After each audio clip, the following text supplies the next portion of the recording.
오늘 설교 제목은 믿음에 굳게 서서 감사함을 넘치게 하라라고 하는 제목으로 골로새서 2장 6절부터 7절에 있는 말씀을 가지고 함께 은혜를 나누도록 하겠습니다. 오늘 본문 말씀을 다시 한번 함께 같이 읽도록 하겠습니다. 그러므로 너희가 그리스도 예수를 주로 받았으니 그 안에서 행하되 그 안에 뿌리를 박으며 세움을 받아 교훈을 받은 대로 믿음에 굳게 서서 감사함을 넘치게 하라. 아멘. 하나님께서는 우리 성도들에게 원하는 소원이 있습니다. 그것은 오늘 본문 말씀에 보면 믿음에 굳게 서서 감사함을 넘치게 하라. 하나님께서 원하시는 소원이 있는데 그것은 무엇이냐면은 우리의 삶 속에서 감사함이 넘치는 것이에요. 감사함을 넘치게 하라. 굉장히 참 중요한 말씀이죠. 여러분의 삶 속에서 감사함이 풍성하고 감사함이 넘치는 하나님의 소원을 이루어드리는 복된 성도님들 될 수 있기를 축복합니다.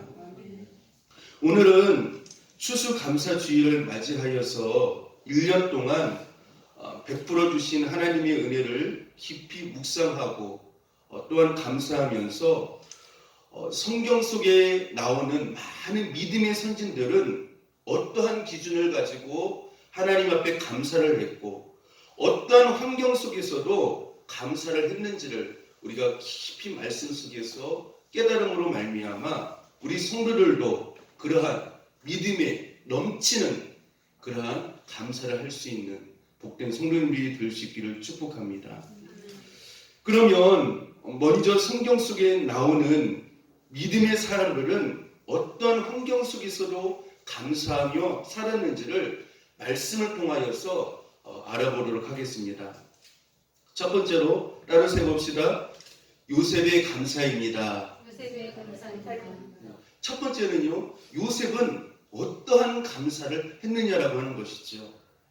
요셉은 계속해서 찾아오는 이해하기 힘든 고난의 환경 가운데서도 감사하며 산 사람입니다.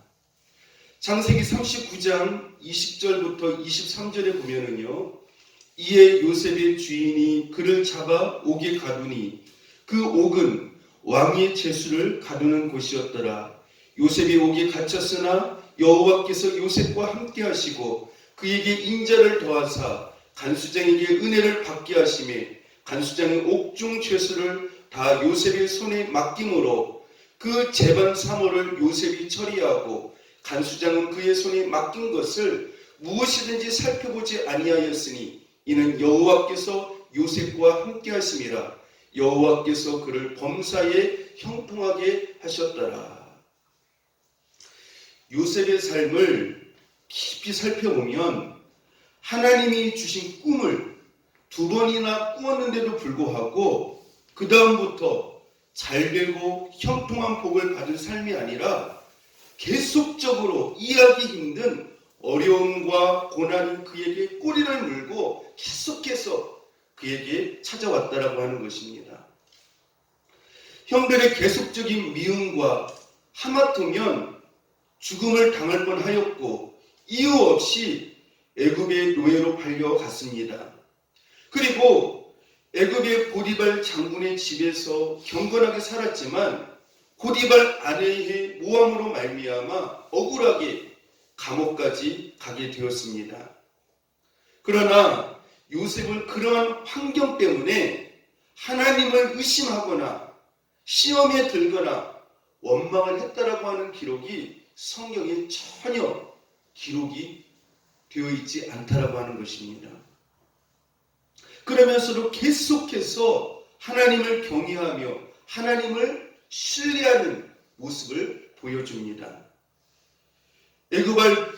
애굽의 보디발 장군의 아내가 계속 유혹을 하였지만 하나님을 온전히 신뢰하며 주님의 불꽃 같은 눈을 의식하며 말씀에 순종하며 경건하게 살아가는 모습을 성경에서 보여주고 있습니다. 요셉이 경건한 삶을 사는 한 단면을 성경에서 보여주고 있습니다. 창세기 39장 7절부터 9절에 보시면 그 후에 그의 주인의 아내가 요셉에게 눈짓하다가 동침하기를 청하니 요셉이 거절하며 자기 주인의 아내에게 이르되 내 주인이 집안의 모든 소유를 간섭하지 아니하고 다 내 손에 위탁하였으니 이 집에는 나보다 더 큰 이가 없으며 주인이 아무것도 내게 금하지 아니하였어도 금한 것은 당신뿐이오니 당신은 그의 아내임이라. 그런즉 내가 어찌 이 큰 악을 행하여 하나님께 죄를 지으리까. 이렇게 요셉의 삶의 경건한 한 단면을 보여주고 있는데, 이러한 요셉의 전체의 경건한 삶을 압축하여서 보여주고 있다라고 볼 수 있습니다. 이러한 요셉의 경건한 삶은 하나님이 요셉과 함께 하시도록 하였고 하나님과의 관계가 막히지 않는 형통한 삶이었던 것을 말씀해 주고 있습니다. 성경에서 말씀하는 형통의 본질은 세상적으로 활짝 길이 열리는 것을 말하는 것이 아니라 하나님과의 관계가 막힘이 없는 상태를 가리켜서 성경에서는 형통이다라고 말씀을 합니다. 따라서 요셉은 세상적으로 막혀있고 매우 힘든 고난의 상황에 처해 있지만 하나님의 신실하심을 조금도 의심하지 않고 하나님을 경외하며 경건한 삶을 살게 될 때에 하나님과 막힘없는 형통의 관계가 이루어졌고 요셉의 심령의 큰 기쁨과 평강이 환경을 초월하여서 임하게 되었다라고 하는 것입니다. 이러한 은혜의 역사가 요셉으로 하여금 경건하게 하였고, 따라서 합시다, 감사가 흘러 넘치게 하였던 것입니다.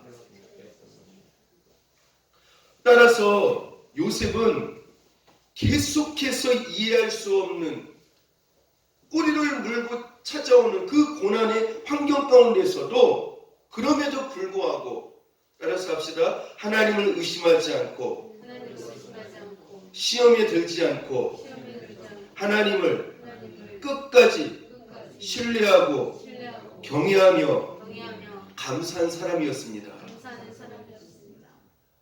그렇죠? 요셉은 제가 이해할 수 없는 꼬리를 물고 계속해서 찾아오는 여러 가지 고난의 환경이 있었지만 그것에 대하여서 하나님을 의심하지 않고 시험에 들지 않고 원망하지 않고 그 하나님을 끝까지 신뢰하고 경외하며 경건하게 삶을 살아감으로 말미암아 하나님이 함께 하셨고 하나님이 그 함께 하시는 삶을 통해서 감사함이 넘치는 삶을 살았던 사람이 바로 누구라고요? 요셉이었다라고 하는 것이에요. 두 번째로요, 감사한 사람입니다. 따라서 합시다. 욥의 감사입니다. 두 번째 누구의 감사라고요? 욥의 감사예요. 욥은 자신과 가정에 감당하기 힘든 엄청난 고난이 임했음에도 불구하고 감사한 사람이에요. 욥기 1장 21절 22절에 보면은요, 이르되 내가 모태에서 알몸으로 나왔사온즉 또한 알몸이 그리로 돌아가올지라 주신 이도 여호와시요 거두신 이도 여호와시니 여호와의 이름이 찬송을 받으실지니이다 하고, 이 모든 일에 욥이 범죄하지 아니하고 하나님을 향하여 원망하지 아니하니라. 여러분, 욥의 이러한 고백이 어떤 상황에서 어떤 환경에서 이러한 고백을 한 것일까요? 성경을 보니까요, 욥의 10명의 자녀가 큰 바람이 불어 집이 무너짐으로 말미암아 그 10명의 자녀가 다 죽게 되어졌습니다. 다 죽었어요. 욥의 엄청난 재산을 스밧 사람들이 와서 종들을 죽이고 재산을 다 빼앗아갔습니다. 아무것도 없는 빈털터리 거지가 되었던 것이죠. 그럼에도 불구하고 욥은 따라서 합시다. 범죄하지 아니하고 하나님을 원망하지 아니하며 고백하기를 내가 모태에서 알몸으로 나왔사온즉 또한 알몸이 그리로 돌아가올지라. 따라서 합시다. 주신 이도 여호와시오 거두신 이도 여호와시오니 여호와의 이름이 찬송을 받으실지니이다. 하나님 앞에 큰 영광과 감사를 드렸습니다. 여러분들 욥의 이런 감사를 성경에서 세 가지로 표현을 하고 있어요.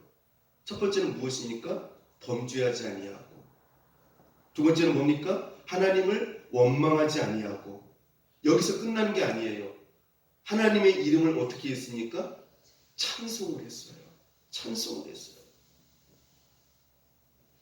욥이 이렇게 감사할 수 있었던 것은 자기가 가지고 있는 모든 것의 주인은 욥 자신이 아니라 하나님이심을 인정하고 고백할 때 할 수 있었던 것입니다. 하나님의 주권을 인정한 것이죠. 하나님의 뜻대로 자기 인생의 주인이신 그 하나님이 그분의 뜻대로 그분의 원하시는 대로 하셨기 때문에 범사에 그 하나님을 인정했던 것입니다. 범사에 그 하나님을 인정해 드림으로 말미암아 하나님 앞에 어떻게 했던 것이에요? 찬송까지, 다시 말하면 감사의 자리까지 나가게 되었다라고 하는 것입니다. 도저히 감사할 수 없는 환경임에도 불구하고 그것을 뛰어넘는, 따로 세워봅시다. 감사의 극치를 보여주는 믿음의 모습을 욥은 보여주고 있습니다. 여러분들 욥과 같은 상황 속에서 감사할 수 있어요? 없어요? 없죠. 아마 대부분 사람들이 감사 못할 거예요. 아니, 감사는 관두고요, 하나님 앞에 어떻게 큰 불평과 더불어서 원망과 아마 대부분 믿음의 자리에서 그런 하나님을 믿을 수 없다라고 해서 떠나는 경우가 많을 거예요. 그리고 큰 시험에 들 것입니다. 욥의 이 감사는 감사의 극치를, 도저히 감사할 수 없는 가운데서 감사할 수 있는 그 감사의 극치를 보여주는 모습이라고 볼 수 있습니다. 여러분들 감사가 욥처럼 이 자리까지 갈 수 있는 저와 여러분이 될 수 있기를 축복합니다.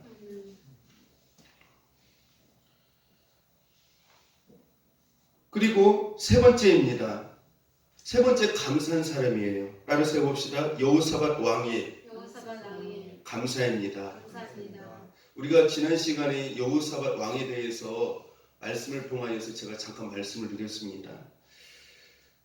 여러분, 여호사밧 왕의 감사, 어떠한 가운데서 감사를 했을까요? 전쟁이라고 하는 큰 문제가 나라를 무너지게 할 수도 있는 매우 어려운 상황 속에서 여호사밧 왕은 유대 민족을 중심으로 해서 함께 모여서 기도하며 찬양으로 하나님 앞에 나갔던 것들을 볼 수가 있습니다. 모압과 암몬, 마온 연합군이 유대 나라에 쳐들어오고 있었습니다. 유다 백성들은 미약하여 이들과 싸울 힘이 없었습니다. 그대로 있다가는 유다 나라가 전멸하여 다 죽을 수 있는 상황이었습니다. 그때에 여호사밧 왕은 온 유다 백성과 금식하며 하나님께 기도하였습니다. 역대하 20장 12절 말씀에 보니까요, 여호사밧 왕이 이렇게 기도를 합니다. 우리를 치러오는 이 큰 무리를 우리가 대적할 능력이 없고 어떻게 할 줄도 알지 못하옵고, 따라서 합시다. 오직 주만 바라보나이다. 오직 주만 바라보나이다 라고 하면서 하나님 앞에 간절히 기도를 해요. 이렇게 기도를 한 다음에 여호사밧 왕은 하나님 앞에 감사하며 그 다음에 무엇을 조직합니까? 찬양대를 조직을 해요. 찬양대를 조직하여 찬양을 부르면서 적진에 나갔습니다. 역대하 20장 21절부터 23절에 보니까요, 이렇게 말씀을 합니다. 백성과 더불어 의논하고 노래하는 자들을 택하여 거룩한 예복을 입히고 군대 앞에서 행진하며 여호와를 찬송하여 이르기를 여호와께 감사하세 그의 인자하심이 영원하도다 하게 하였더니 그 노래와 찬송이 시작될 때에 여호와께서 복병을 두어 유다를 치러 온 암몬 족속과 모압과 세일산 주민들을 치게 하심으로 그들이 패하였으니 곧 암몬과 모압 자손이 일어나 세일산 주민들을 쳐서 진멸하고 세일 주민들을 멸한 후에는 그들이 서로 쳐 죽였더라. 감사와 찬송이 전쟁을 어떻게 하게 했습니까? 승리하게 했다라고 하는 것이죠. 여호사밧은 전쟁이라고 하는 큰 문제의 난관 앞에서 하나님 앞에 간절히 기도하며 여호와 하나님만을 바라봅니다라고 감사하면서 찬양하면서 또 찬양대를 조직하여서 찬양하며 감사하며 나아가게 되어졌을 때에 적들을 이기게 되어지고 모든 문제가 해결되어지게 되어지고 승리하게 되어지는 복된 왕이 되어줄 수가 있다라고 하는 것입니다. 네 번째로 따라서 합시다. 다니엘의 감사입니다. 네 번째 누구의 감사요? 다니엘의 감사요. 다니엘은요, 무엇 때문에 고난을 많이 당했느냐? 기도를 많이 한 것 때문에 큰 고난이 찾아왔어요. 무엇을 많이 한 것 때문에요? 기도를 많이 한 것 때문에요.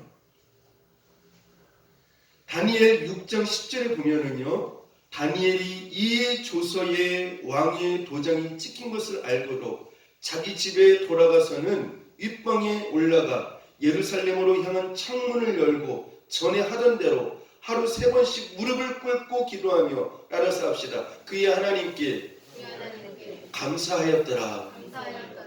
그의 하나님께 감사하였더라. 여러분들, 다니엘이 매일 하루에 3번씩 기도함으로 말미암아 어디로 들어갈 수밖에 없는 처지에 있게 되었습니까? 사자굴이에요.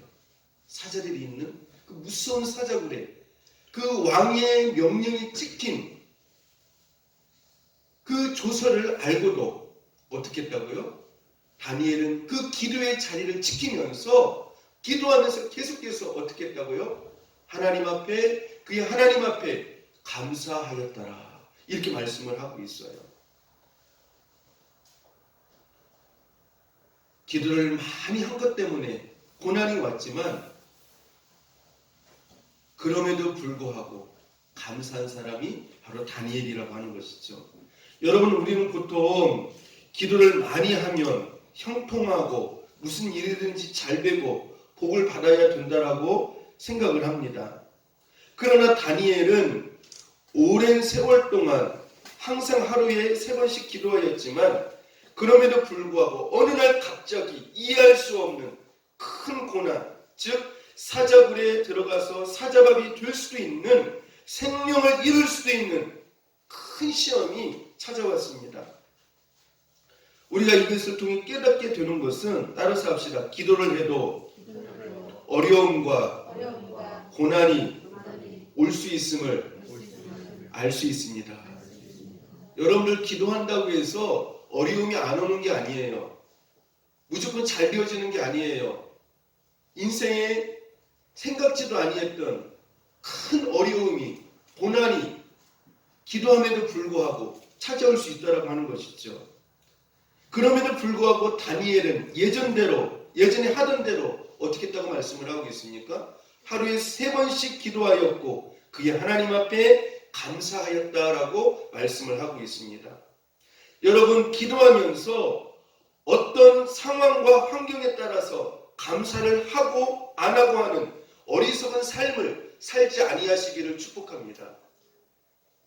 다시 말씀드리면 잘 될 때에는 감사하고 힘들 때 안 될 때, 실패할 때는 원망하고 불평하는 어리석은 삶을 살지 않기를 바랍니다.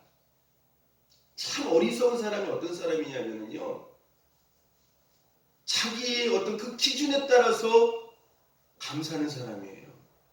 어떤 좋은 환경에 따라서 그것만을 따라가서 감사하는 사람이에요.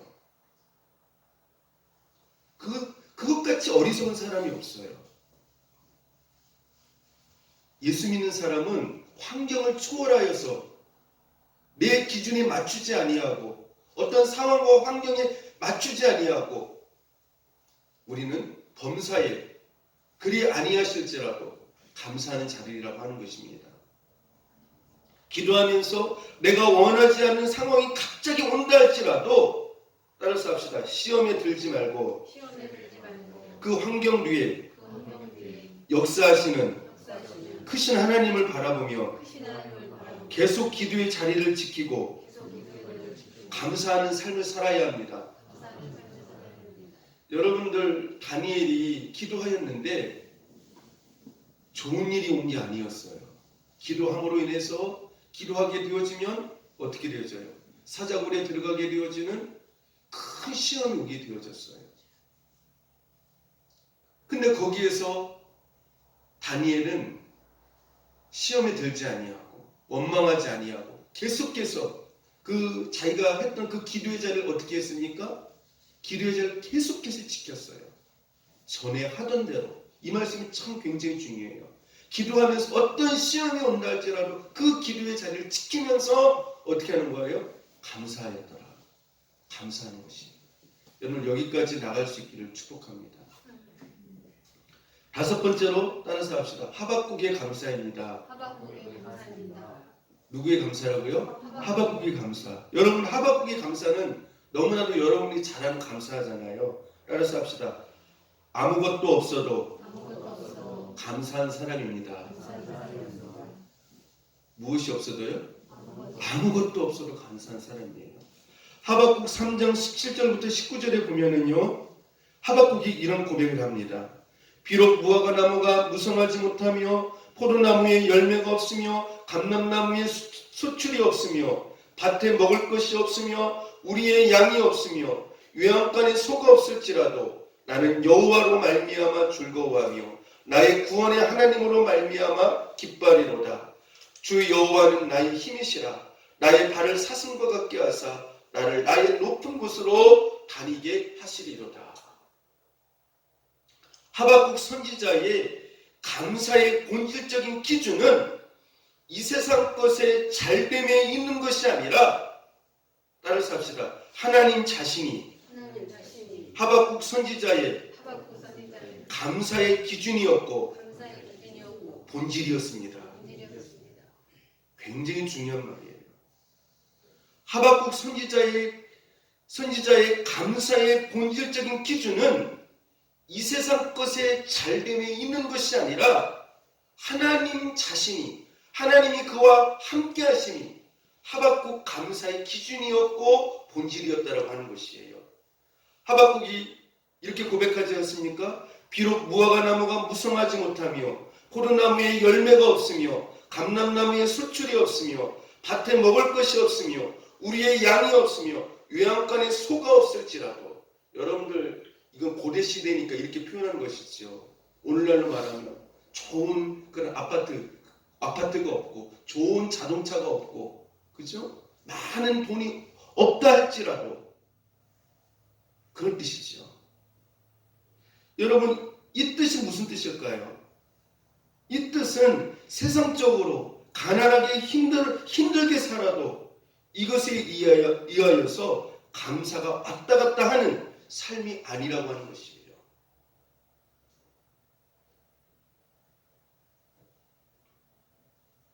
따라서 합시다. 세상 것에 없음이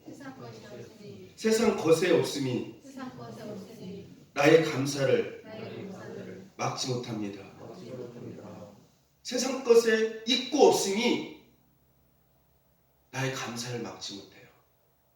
세상 것이 없다 할지라도 그것이 나의 감사를 막지 못한다는 것이에요. 왜냐하면 성도는 이것이 감사의 기준이 아니기 때문에 그래요. 세상이 많고 적음이 감사의 기준이 아니라고 하는 것이에요. 성도는 많아도 감사하고 적어도 감사하고, 그죠? 어떤 상황에 있든지 어떤 환경에 있든지 모든 범사에 감사하는 사람이 성도예요.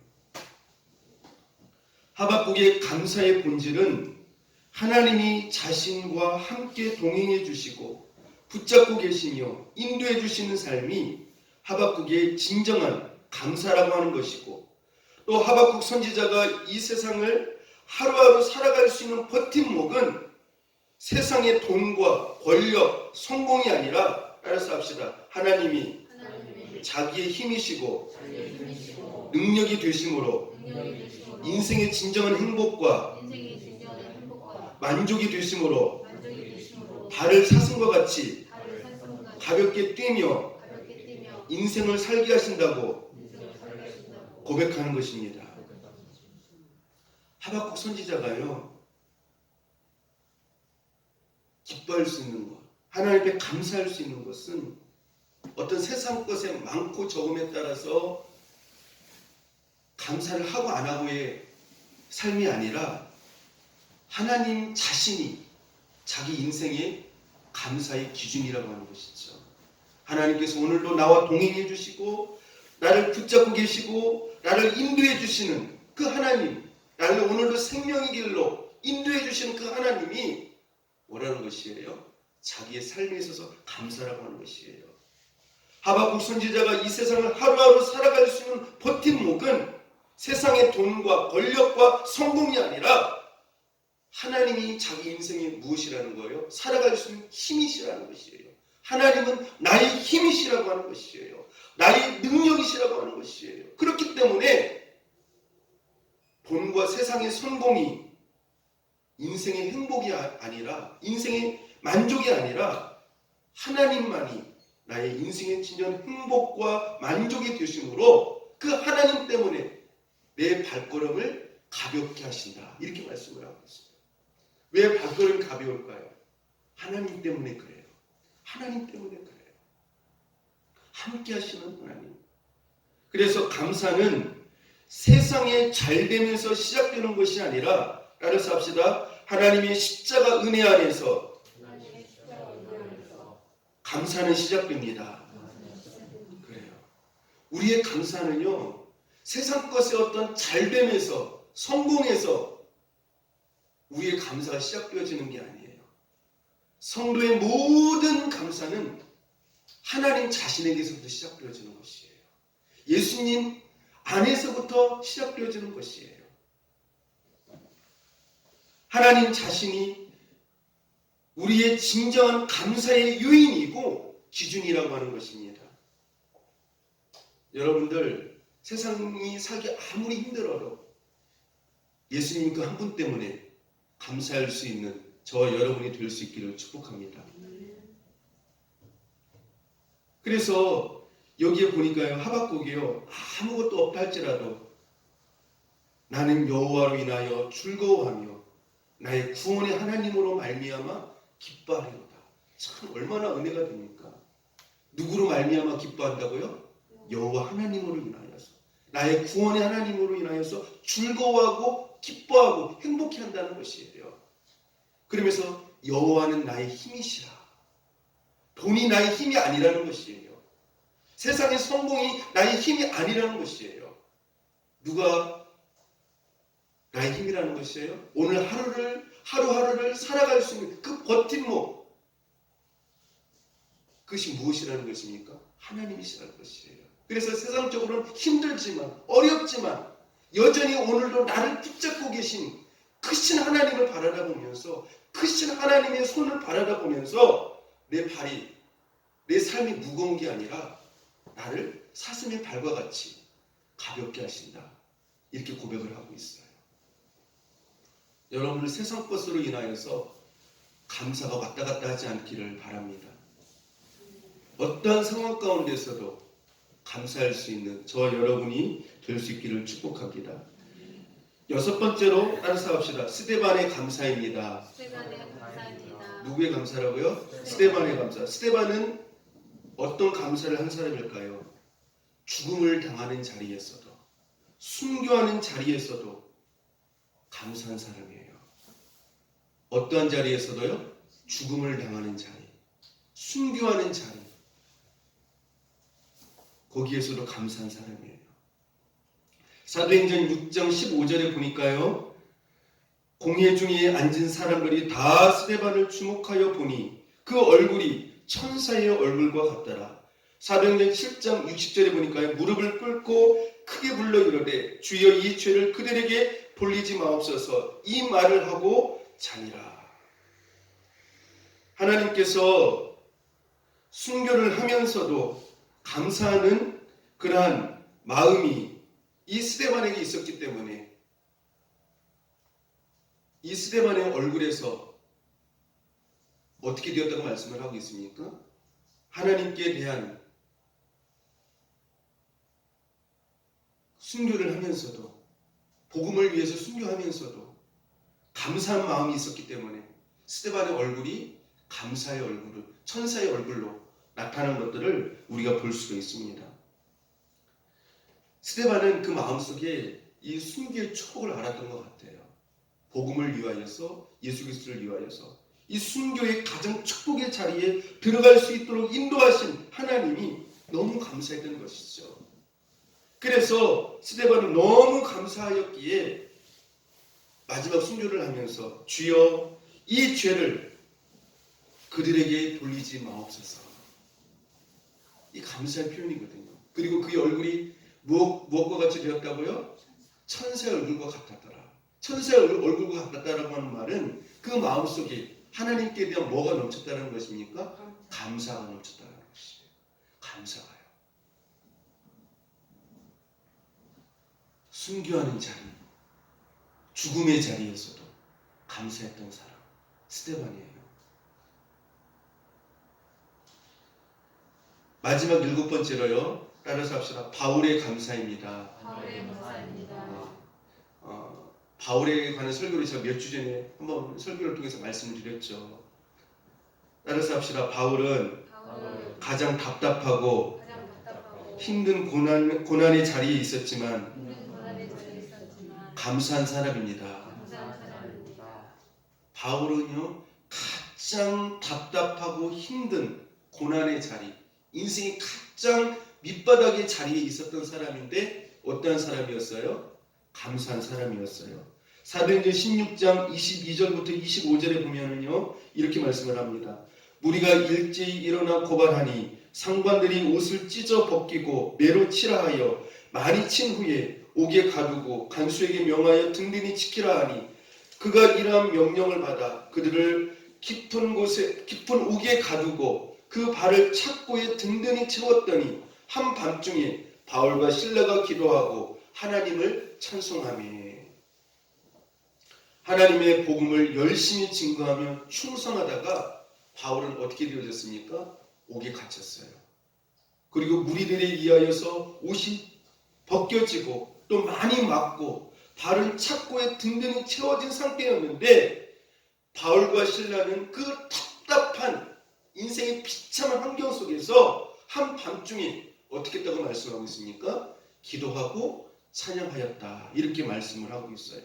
여러분, 기도하고 찬송했다라고 하는 말은 그가 무엇을 했다는 말이에요? 하나님 앞에 감사했다라는 것이죠. 감사했다고 하는 것이에요. 무엇이 이들로 하여금 감사할 수 없는, 찬양할 수 없는 그 환경 가운데서도 감사하며 찬양할 수 있는 사람들로 만들었을까요? 빌립보서 1장 18절에 보면 그러면 무엇이냐, 거칠애로 하나 참으로 하나 무슨 방도로 하든지 전파되는 것은 그리스도니 이로써 나는 기뻐하고 또한 기뻐하리라. 바울의 감사의 기쁨의 기준을요, 누구에게 맞추지 않았습니까? 자신에게 맞추지 않았어요. 바울은요, 감사의 기준을, 자기의 기쁨의 기준을, 따라서 합시다, 자기에게 맞추지 아니했습니다. 자기의 복에 맞추지 아니했어요. 많은 사람들은 감사의 기준을 자기의 기쁨에, 자기의 성공에, 자기 어떤 그 잘됨에 기쁨과 감사의 기준을 두지 않습니까? 자기에게 둬요. 그런데 바울은 기쁨과 감사의 기준을 자기에게 두지 않아요. 누구한테 둡니까? 기쁨과 감사의 기준을요? 하나님께 둬요. 하나님의 기준에 맞춰요. 하나님이 기뻐하시느냐, 기뻐하시지 않느냐, 거기에 기준을 두었다라고 하는 것이에요. 여러분들, 어리석은 사람이 어떤 사람이냐? 감사의 기준을 자기한테 두는 사람이에요. 자기한테 두는 사람이에요. 근데 바울은 그렇게 하지 아니했어요. 하나님이 기뻐하신 뜻에 감사의 기준을 두었다라고 하는 것입니다. 바울은 환경적으로 자신이 기뻐할 수 없는 환경이었지만 하나님이 기뻐하시는, 하나님의 뜻이 이루어가는 어떤 그 영적인 환경들을 보면서 바울은 어떻게 했다는 거예요? 하나님이 기뻐하실 것을 생각을 하니까 그 옥 안에서도 얼마나 기뻤는지 몰라요. 무슨 말입니까? 바울이 옥에 왔었을 때는, 처음에 왔었을 때는 이게 내가 왜 감옥에 와야 되는 건가? 내가 왜 옥에 있어서 이러한 고난과 엄청난 어려움을 당해야 되는 건가? 마음 힘들었을 것이에요. 얼마나 힘들겠습니까? 근데 그가 기도와 찬양을 했다고 말씀하고 있지 않습니까? 그 기도와 찬양 가운데서 뭐를 깨달아요? 바울과 실라를 보니 간수와 옥에 있는 죄수들이 그들이 기도 소리를 듣고 찬양 소리를 듣고 그들이 어떻게 되어집니까? 하나님을 믿게 되어지는, 예수 그리스도께로 돌아오는 은혜의 역사를 보았다라고 하는 것이죠. 하나님의 뜻이, 하나님의 기쁨이 이루어지는 것을 보고 바울은 그 하나님의 기준에 맞추어서 기뻐했고 감사했다라고 하는 것이에요. 여러분들, 성도는요, 자기의 어떤 기준, 자기의 복, 성공, 잘됨, 이건 두 번째 문제예요. 힘든 자리에 있어도 나를 통해서 하나님의, 내가 알지 못한 하나님의 뜻이 이루어져가고 있는 것들을 우리가 볼 수 있어야 돼요. 우리는 그곳에서 뭐를 찾는 자들이에요? 기쁨과 감사함을 찾는 자들이에요. 바울은 아마 이런 생각을 했는지도 모르겠어요. 누가복음에 보면, 여러분들 누가복음 15장에 보면은 탕자 이야기가 나오잖아요. 이 탕자가 아버지를 떠나가지고 어떻게 했습니까? 처음에는 이제 아버지의 돈을 많이 받았으니까요, 엄청나게 이렇게 잘 쓰면서 돌아다니지 않았습니까? 그런데 돈을 이제 다 쓰고 나서 이제 거지가 돼가지고 아버지께로 돌아왔잖아요. 근데 그 돌아온 아들을 아버지가 어떻게 했습니까? 너무너무 반가워 안아주고, 그 다음에 그 송아지를 잡으면서 큰 잔치를 베풀었죠. 또 새 옷과 새 신발을 주면서요. 아마 바울은 그 감옥 안에 있는 간수들과 죄수들이 예수님께로 돌아오는 그런 어떤 영적인 은혜의 모습들을 보면서 하나님이 기뻐하실 것을 아마 생각을 했을 것 같아요. 그러니까 얼마나 기뻐했겠습니까? 여러분들, 우리가 하나님 앞에서 어떤 자리에 있어도 하나님 앞에 감사할 수 있는 저 여러분이 될 수 있기를 축복합니다. 여러분들, 이제 정리를 하면서 성경에 믿음의 선진들이 어떠한 가운데서 감사했는지를 요약을 해서 다시 한번 말씀을 드리겠습니다. 첫 번째로는요, 계속해서 끊임없이 찾아오는 고난 가운데서도 어떻게 했다라는 것이에요? 감사했어요. 이해할 수 없는, 그러면서 꼬리를 물고 계속해서 찾아오는 그 고난들에 대해서 시험에 들지 아니하고 어떻게 해요? 경건의 삶을 살면서 감사했던 사람, 그 사람이 누구입니까? 바로 요셉이었다라고 하는 것이죠. 두 번째는요, 욥이죠. 자기 자신과 그 가정에 정말 감당하기 힘든 엄청난 시련과 고통이 그 욥의 가정에 임하지 않았습니까? 자식들이 집이 무너져가지고 10명이 다 죽게 되어지고 재산이 어떻게 하루아침에 이웃나라 그 강도들에 의해서 다 어떻게 빼앗기게 되어짐으로 말미암아 빈털터리가 되었음에도 불구하고 어떻게 했습니까? 주신 분도 취하신 분도 여호와신이다 하면서 하나님 앞에 찬양했던 찬양의 자리에까지 갔던 사람이 바로 누구였어요? 욥이었다라고 하는 것이죠. 또 전쟁이라고 하는 큰 난관의 문제 앞에서 모압과 암몬이라고 하는 마온 이 세 나라 연합군이 쳐들어와서 유다 나라가 어떻게 보면은 멸절될 수밖에 없는 큰 난관 가운데서 여호사밧은 어떻게 감사했습니까? 하나님 앞에 기도했죠. 우리가 이를 대적할 힘도 없고 아무 능력이 없습니다. 오직 여호와 하나님만을 바라라 봅니다. 라고 기도하고 난 다음에 찬양대를 조직해서 감사하면서 찬양을 하면서 그 문제 앞에 그렇죠? 그 전쟁으로 그 전쟁 앞에 나갔던 것이죠. 그래서 하나님께서 승리케 하셨던 것들을 볼 수가 있어요. 또 여러분들 기도를 많이 했기 때문에 큰 고난이 임했던 사람이 있죠. 누구였습니까? 다니엘이었어요. 여러분들 기도하다가 큰 고난이 오면 어떻게 되어집니까? 기도를 멈출 수 있어요. 아, 기도하는데 왜 이렇게 어려움이 더 오는 거야? 근데 다니엘은 그러지 아니했다라고 하는 것이죠. 더 기도하면 더 큰 어려움이 온다라는 것을 알음에도 불구하고 어떻게 했다고요? 예전에 하던 대로 똑같이 기도하면서 다니엘서 6장 10절 하반절에 보니까 어떻게 했더라고요? 하나님 앞에 어떻게 하였더라? 감사하였더라. 이렇게 나와요. 감사하였더라. 사자고르게 들어갈 줄 알면서도 감사하였어요. 그 다음에 여러분들 죽음의 자리에서 순교의 자리에서도 끝까지 감사했던 사람이 있죠. 천사의 얼굴을 하고 저들의 죄를 용서하옵소서 했던 사람 누굽니까? 죽음 스데반나. 그래요. 죽음의 자리에서도 하나님 앞에 감사했어요. 죽음의 자리에서도요. 그 다음에 여러분들 가장 답답하고 힘든 자리에서도 여러분들 바울이 복음을 증거하다가 옥에 갇혔잖아요. 복음을 전하 복을 받아야 되잖아요. 근데 어떻게 되어졌습니까? 옥에 갇혔어요. 가장 답답한 상황이 있어요. 많이 막 옷이 벗겨지고 손과 발은 착고에 차이게 되어지고 근데 그 답답한 상황 가운데서도 찬양하며 기도하며 감사했던 사람 바울이죠. 그 다음에 아무것도 없는데도 불구하고 하나님 앞에 감사했던 사람이 있죠. 누굽니까? 하박국이죠.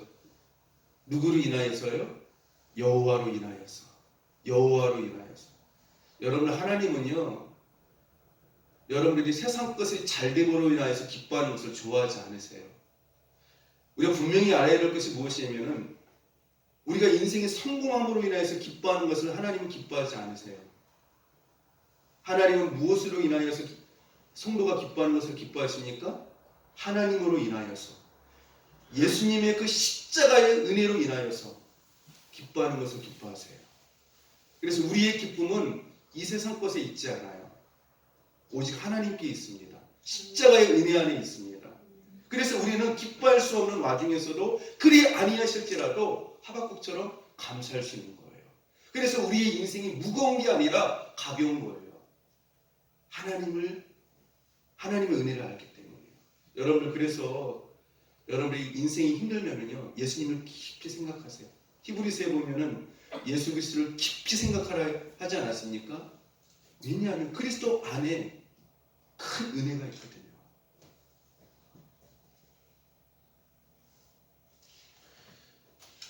그 다음에 여러분들 또 기뻐한 사람이 또 어떠한 기쁨을 가지고 기뻐했습니까? 하나님 앞에요. 우리가 이 말씀을 통하여서 우리가 깨닫게 되어지는 것이 있어요. 무엇이냐면요. 믿음의 선진들은 따라서 합시다. 아무리 힘든 고난의 자리에서도 오늘 성경 본문 말씀처럼 믿음에 굳게 서서 무엇이 넘치게 했습니까? 감사. 감사함이 넘쳤어요. 제가 7명 말씀을 드렸잖아요. 이들은요, 어떠한 상황 가운데서도 무엇이 넘쳤던 사람들이에요? 감사함이 넘쳤던 사람이에요. 성도는 감사함이 넘치는 영적인 부자들이에요. 감사함이 넘치는 영적인 부자들이에요. 감사가 넘치는 풍성한 삶이 될 수 있기를 바랍니다. 이제 결론적으로 말씀을 드리면, 그렇다면 성경에 나오는 많은 믿음의 선진들이 감사할 수 없는 고난의 환경 가운데서도 충만한 기쁨과 감사의 삶을 살 수 있었던 기준은 무엇이었는가? 5가지 정도만 간단하게 말씀을 드리고 말씀을 마치겠습니다. 이해할 수 없는 고난의 환경 속에서도 하나님을 끝까지 신실하게 신뢰하였고 하나님의 불꽃 같은 눈을 의식하면서 경건의 삶을 살았다라고 하는 것이죠. 두 번째로, 감당하기 힘든 고난이 임할 때 모든 것을 잃게 되어졌을 때 그 잃은 것이 내 것이 아니라 주님의 것임을 인정하고 받아들이고 내려놓음으로써 주님의 뜻대로 하신 그 범사의 일을 인정함으로 말미암아 감사하며 찬송했다라고 하는 것입니다. 세 번째로, 많은 기도와 영적인 경건한 삶을 살았음에도 불구하고 어려운 고난이 환경이 몰려와도 하나님을 의심하지 않아요. 이분들의 특징이에요. 보면. 절대 하나님을 의심하지 않아요. 시험에 들지 않아요. 그러면서 어떻게 합니까? 계속해서 하나님 앞에 그 기도의 자리를 지키면서 감사하며 경건의 삶을 끝까지 살아간다고 하는 것이에요. 이것이 특징이에요. 그리고 네 번째로 중요한 것은 무엇이냐면은 자기의 생각과 기준을 가지고 자기가 당한 고난의 상황을 해석하지 않아요. 이게 굉장히 참 중요한 대목입니다. 자신의 생각과 기준을 가지고 자기가 당한 그 고난의 상황을 자기가 해석하지 않고 판단하지 않고 기도하면서 인내하면서 감사하며 하나님의 뜻과 때를 어떻게 한다는 거예요? 기다린다라고 하는 것이에요. 고난의 환경을, 다섯 번째로 고난의 환경을 기도하며, 따라서 합시다. 하나님의 시각과 말씀의 시각을 가지고 바라보았고 자기의 뜻과 계획보다도 하나님의 뜻이 이루어졌을 때 크게 기뻐하고 감사했습니다. 여러분, 고난이 임할 때요, 정말 무서운 게 뭐냐면요, 자기의 주관적인 시각이에요. 자기의 기준, 자기의 주관적인 생각이에요. 그 시각으로 고난을 바라보고 생각하고 판단하고 결정을 한다는 것이죠. 이게 제일 무서운 것이죠. 그러니까 거기서 이제 원망이 나오고 불평이 나오고 그러는 것이에요. 여러분들, 자기의 생각의 기준을 가지고, 세상의 기준을 가지고 자기가 당한 그 고난을 해석하지 않기를 바랍니다. 판단하지 않기를 바라요. 여러분, 고난을 당했을 때에 몇 가지 중요한 것이 있어요. 첫 번째는 인내. 인내하는 게 굉장히 중요해요. 하나님 앞에 끝까지 그 인내, 그렇죠? 그 다음에 두 번째는 뭡니까? 감사예요. 감사. 힘들어도 의지적으로 억지로 보니 어떻게 해요? 감사하는 거예요. 그러면서 어떤 자리를 지키는 것이에요? 기도의 자리를 지키는 것이에요. 그러면서 경건한 삶을 요셉과 같이, 욥과 같이 힘들지만 살아가는 것이에요. 더 나가서 힘들지만 그럼에도 불구하고 어디까지 가야 됩니까? 그분의 이름을 찬양하는 자리까지, 감사하는 자리까지 우리가 나가야 된다고 하는 것입니다. 그래서 여러분들, 고난을 당하였을 때 하나님의 뜻이 이루어져 가는 것을 기뻐할 수 있는 여러분들이 될 수 있기를 바라요. 내 뜻이 안 이루어졌다라고 해서 시험 드는 것이 아니라, 내 뜻은 좀 지체되어지고 좀 아직 안 이루어졌지만 더 인내하시고 하나님의 뜻이 그 안에서 이루어져가는, 하나님의 기쁨이 이루어져가는 그 모습을 보면서 우리 성도들은 기뻐해야 돼요. 그것이 우리가 감사할 수 있는 기준이에요. 그래서 이 감사는요, 그 무엇도 성도의 감사를 막을 수가 없어요. 따라서 합시다. 성도의 감사는 성도의 감사는 그 무엇도 그것도 막을 수가 없습니다. 막을 수가 없습니다. 성도는요, 아무리 힘든 환경에 있어도 실족하지 않아요. 시험에 들지 않아요. 원망하지 않아요. 불평하지 않아요. 왜요? 내 뜻에 초점을 맞추지 아니하고 하나님의 뜻에 초점을 맞추기 때문에요.